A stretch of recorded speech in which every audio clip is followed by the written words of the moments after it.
امید ہے آپ سب خیریت سے ہوں گے۔ اگر آپ نے ابھی تک ہمارا چینل سبسکرائب نہیں کیا تو اسے ابھی سبسکرائب کر لیں اور بیل آئیکن کو دبانا بالکل بھی مت بھولیں۔ شکریہ۔ نمبر 8، یلان۔ میلیکے جو بے قصور ہے اپنے شوہر کو قتل کرنے کے جرم میں سزا یافتہ ہے اور 20 سال بعد رہا ہو جاتی ہے۔ اس کا واحد خواب اپنی بیٹی ہازال کے ساتھ دوبارہ ملنا ہے، جسے اس نے بچپن میں اپنی بہن کے سپرد کیا تھا۔ تاہم میلیکے نہ صرف باہر اپنی بیٹی کا انتظار کر رہی ہے بلکہ جھوٹ سے بنی ایک نئی جیل کا بھی انتظار کر رہی ہے۔ جیسے جیسے میلیکے ایک ایک کر کے اپنے سے کہے گئے جھوٹ کا پردہ فاش کرتی ہے، وہ یہ بھی سمجھ جائے گی کہ وہ کس قسم کے کھیل میں پڑ گئی ہے۔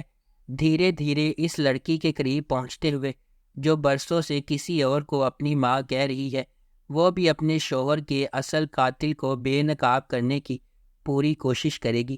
جھوٹ سے بنی اس کہانی میں سب سے زیادہ ضمیر والا، سب سے زیادہ بے رحم ہوگا اور سب سے زیادہ وفادار حقیقی غدار ہوگا۔ نمبر 7، کاراج دستانی۔ یہ سیریز جلال آغا کی پیروی کرتی ہے، جو اپنے علاقے کی تمام زمینوں کا لالچ کرتا ہے، تمام آغا کی زمینوں پر قبضہ کر لیتا ہے اور بالآخر اس کے آخری حریف عثمان آغا کو قتل کر دیا جاتا ہے۔ قتل کے دن عثمان آغا کی بیوی رضیے ایک بیٹے کو جنم دیتی ہے۔ جلال آغا کے غضب سے ڈرتے ہوئے وہ اپنے بیٹے کو جلال آغا کی بیوی آسیے کے سپرد کر دیتی ہے، جو اتفاق سے اسی دن بیٹی کو جنم دیتی ہے۔ یہ نادانستہ طور پر عمر کو اس شخص کا بیٹا بنا دیتا ہے جس نے اس کے باپ کو قتل کیا تھا۔ دوسری جانب جلال آغا کی اہلیہ آسیے کے ہاں پیدا ہونے والی بیٹی کو خفیہ رکھا گیا ہے۔ سال گزرتے جاتے ہیں اور عمر ایک ایسے نوجوان میں بڑا ہو جاتا ہے جو سب کا پیارا اور احترام کرتا ہے۔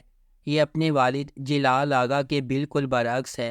تیرے اسنا سلطان شہر میں دوبارہ نمودار ہوتی ہے، عثمان آغا کی بیٹی ہونے کا دعویٰ کرتی ہے اور بدلہ لینا چاہتی ہے۔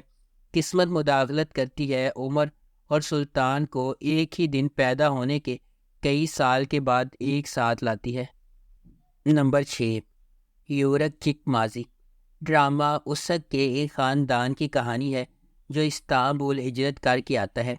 جنت، جو کہ جوان ہونے سے ہی کام کر رہی ہے اور شادی کے لیے تیاری کر رہی ہے، یلماز سے شادی کر لیتی ہے جس سے وہ محبت کرنے لگتی ہے اور دلہن بن کر اپنے گاؤں سے استانبول آتی ہے۔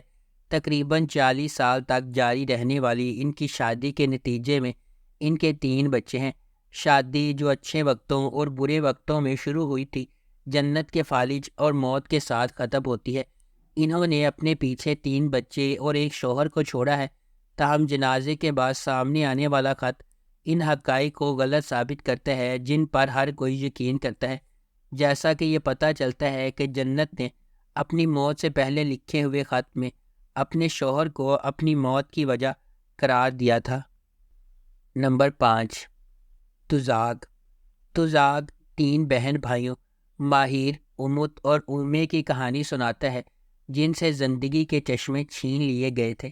کون برا، کون اصلی، کون جعلی، اس طرح کی ملی جلی دنیا میں 3 بہن بھائی امت، ماہر اور اومے، جو ایک مشترکہ مقصد کے لیے اکٹھے ہوئے تھے، پتہ چلا کہ ان کے پاس وہ رشتہ نہیں ہے جو وہ سمجھتے تھے۔ دوسری طرف گنیش، گوین اور میتے بہن بھائی ہیں جن میں سے ہر ایک کا خیال تھا کہ ان کے والد کی منظوری اور ان کی آرام دہ زندگی ایک دوسرے سے زیادہ اہم ہے۔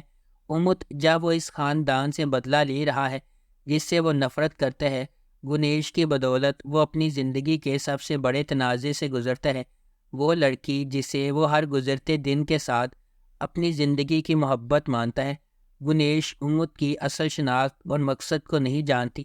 وہ اسے ایک گندے وکیل چنار یلماز کے طور پر جانتی ہے۔ وہ اپنے خاندان کا اور اپنا مستقبل اس شخص کے سپرد کر دے گی جس سے وہ محبت کرنے لگی ہے۔ نمبر 4، الدتمک۔ گزیدہ یرنسوئے استانبول میں رہائش پذیر فیملی کورٹ کی معزز جج ہیں۔ 30 سال کی شادی اور 2 بچوں کے ساتھ گزیدہ یرنسوئے کے پاس وہ چیز ہے جسے ایک بہترین خاندان کی علامت قرار دیا جا سکتا ہے۔ اس کے شوہر طارق ایک تجربہ کار اور کامیاب وکیل ہے جو اپنی قانونی فرم چلا رہے ہیں۔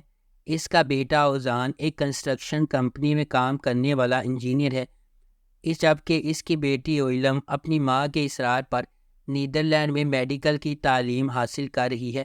باہر سے یرنسوئے خاندان بھروسہ اور محبت پر مبنی ایک تصویری کامل زندگی ہے، لیکن سچائی اس چھوٹی حقیقت سے بالکل مختلف ہے۔ اگرچہ ایسا لگتا ہے کہ سب کچھ ٹھیک چل رہا ہے، گزیدے کو یہ معلوم نہیں ہے کہ ماضی میں دفن ہونے والے واقعات دوبارہ منظر عام پر آئیں گے۔ اس کے خاندان کا ہر فرد جس سے وہ پیار کرتی ہے اور اپنی زندگی وقف کرتی ہے، گزیدے سے جھوٹ بول رہا ہے۔ نمبر 3، محکوم۔ فرات بلوت استنبول کی عدالتوں میں ایک سٹار پروسیکیوٹر ہے۔ اس کے بعد یہ سب کچھ ہے: ایک شاندار ریکارڈ، ایک خوبصورت خاندان اور اپنے ساتھیوں کا احترام۔ پھر ایک دن فرات اپنی بیوی زینب اور بیٹی نازلی کے قتل کے جرم میں خود کو جیل میں پاتے ہوئے بیدار ہوا۔ آخری چیز جو اسے یاد ہے وہ 5 ماہ قبل اپنی بیٹی کی سالگرہ منا رہا ہے۔ اس کے بعد سب کچھ خالی ہے، اپنے طور پر کوئی یادداشت کے بغیر، اور اس کی مدد کے لیے کوئی دوست باقی نہیں بچا۔ فرات کو اپنے خاندان کے قتل کو جیل کی کوٹری سے حل کرنے کی کوشش کرنی چاہیے۔ ان کا واحد اشارہ آخری کیس سے مل سکتا ہے جو فرات نے سب کچھ کھونے سے پہلے اس پر کام کیا تھا۔ ایک نوجوان بارش بساری کے گھر پر مر گئی جو ایک طاقتور صنعت کار کے بیٹوں میں سے ایک تھا، لیکن جب تک فرات نے اس کا پتہ لگایا، بارش خودکشی کی کوشش سے تقریباً مر چکا تھا اور اس کا جڑواں بھائی سواش عجیب انداز میں کام کر رہا تھا۔ نمبر 2، قزغن۔ 2 پولیس والے ایک منشیات کے مالک کو پکڑتے ہیں جو انہیں 1980 کی دہائی کے آخر میں اس سے چھٹکارا پانے کے لیے ایک اشتعال انگیز رشوت پیش کرتا ہے۔ ایک کہتا ہے نہیں، دوسرا کہتا ہے ہاں، اور جلد ہی یہ ایماندار پولیس اہلکار ہے جس نے منشیات کے سکینڈل میں فورس کو نکال دیا ہے۔ اسے اس کے بہترین دوست بدماش پولیس والے نے قائم کیا تھا جو منشیات فروش کا دایاں ہاتھ کا آدمی بن جاتا ہے اور بالآخر اپنے طور پر ایک ماسٹر مجرم بن جاتا ہے۔ ایماندار پولیس والے کے لیے سانحے کے سوا کچھ نہیں۔ وہ اپنے خاندان کو استنبول سے لے جاتا ہے، لیکن جلد ہی اس کی موت ہو جاتی ہے۔ خاندان اس وقت الگ ہو جاتا ہے جب ٹھگ سب سے بڑے بیٹے قزغن کو چھین لیتے ہیں۔ یہ 8 سالہ لڑکا سڑکوں پر آ کر اپنے آپ کو بچاتا ہے۔ اگلے 20 سالوں میں یتیم اپنے بچپن کی تمام درد اور صدمے کو پار کر کے خود کو انتقام کی کامل تلوار میں تبدیل کر لیتا ہے۔ نمبر 1، سیفرین کیزی۔ بحیرہ ایجین کے کنارے ایک مشہور محبت کی کہانی۔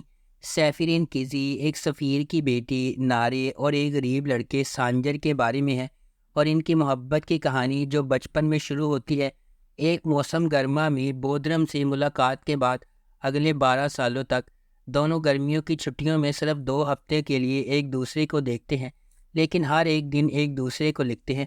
سال گزرتے جاتے ہیں اور وہ خاندانی دباؤ اور دیگر ہنگامہ خیز واقعات کی وجہ سے خود کو الگ پاتے ہیں۔ ان تمام ناممکنات کے باوجود کیا ہمارے ہیرو ایک بار پھر اپنی ایپک لو سٹوری کو زندہ کرنے میں کامیاب ہوں گے، یا ان کی تقدیر ہمیشہ کے لیے بدل جائے گی؟ اگر آپ کو ہماری یہ ویڈیو پسند آئی ہے تو اسے لائک کریں، شیئر کریں اور ہمارے چینل کو سبسکرائب کرنا بالکل بھی مت بھولیں۔ آپ کا بہت بہت شکریہ۔